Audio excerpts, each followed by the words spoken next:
एक साधारण से गांव में एक बालक ने जन्म लिया, पर उसके चेहरे पर साधारण का नहीं, उसकी आंखों में भविष्य का वीर झलक रहा था। ये बालक था बरबारिक। बरबारिक की मां मोरवी उसे प्रेम से निहारते हुए कहती हैं, बेटा, शक्ति के सही अर्थ यही है कि वो हमेशा निर्बलों की रक्षा करे। यही वाक्य बरबारिक के जीवन का धर्म बन गया।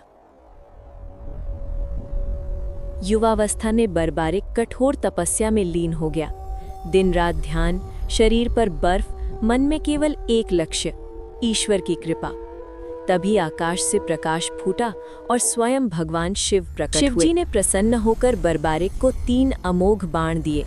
शिव ने कहा, इन 3 बाणों से तुम अकेले पूरा युद्ध जीत सकते हो।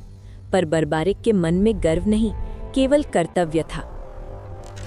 रणभूमि में खड़ा बरबारिक अकेला था और सामने असंख्य शत्रु।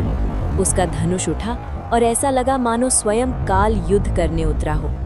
उसकी शक्ति अद्भुत थी, पर उसका हृदय शांत। महाभारत का युद्ध समीप था। बरबारिक ने प्रण लिया, मैं युद्ध में उतरूंगा, पर हमेशा कमजोर पक्ष का साथ दूंगा। यही प्रण आगे चलकर इतिहास की दिशा बदलने वाला था।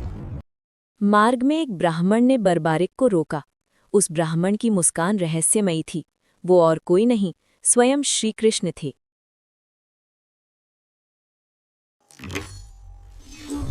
कृष्ण ने परीक्षा ली, एक पत्ते को बचाने को कहा। बरबारिक का बाण पूरे ब्रह्मांड में घूम आया, पर अंत में वो पत्ता भी चिन्हित हो गया, क्योंकि वो पत्ता श्री कृष्ण के चरणों में था। कृष्ण ने अपना वास्तविक स्वरूप दिखाया। बरबारिक समझ गया, यदि वो युद्ध में उतरा तो धर्म और अधर्म की रेखा मिट जाएगी। बरबारिक मुस्कुराया और बोला, यदि मेरे बलिदान से धर्म की रक्षा होती है तो मेरा शीश आपका है। बरबारिक का शीश एक पहाड़ी पर रखा गया। नीचे महाभारत का भीषण युद्ध चल रहा था। वो सब कुछ देख रहा था, धर्म, अधर्म, विजय और विनाश। श्री कृष्ण ने कहा, कलयुग में तुम खाटू श्याम कहलाओगे। जो भी तुम्हें सच्चे मन से पुकारेगा, तुम उसकी सहायता करोगे।